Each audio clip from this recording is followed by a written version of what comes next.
boshida telefonim bo'lmasdi-da. Oyimning telefonlarida o'ynardim. Maktab paytida boshlaganim uchun maktab darslarimni qilmay qo'yganman. O'zimgacha masalan zo'r baholarga o'qib kelganman. Qo'lni 5. O'yinga berilgandan keyin o'sha sal baholarim tushishni boshlagan va uni uydagilar endi shart qo'yishgan. Agar o'ynamoqchi bo'lsang, pulni baholaring to'g'rilaysan.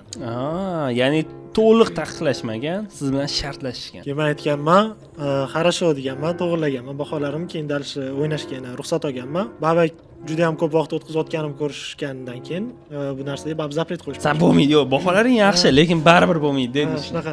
Bab bo'lmaydi dedishgan. Adolatsiz qaror.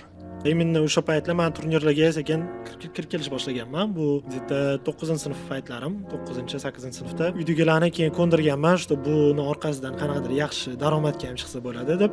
Baribir yangi yo'nalish bo'lgani uchun O'zbekistonda bo'lmagan payt edi. Uydagilar ishonishmagan va endi birinchi turnirlarimni o'ynab o'sha qanaqadir daromadga chiqqanimdan keyin baribir boshida uydagilarga beriladi bizda. Pul albatta.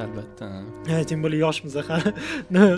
Ishlatadigan narsa yo'q. Adam ko'rdi, nimalar bekorlanib ishlatasiga standart lozimani qarab. Ishlatadigan joy yo'q, boshqa problemalarimiz yo'q. Baribir uydagilarga berganman va o'sha ko'rishgan, rostdan topilyapti, ishonch bildirishgan va o'sha поддержка qiladi. Sen o'g'irlagansanmi pulni deyishmaganmi? Yo'q, unaqa narsa. Odatda shunaqa bo'ladi.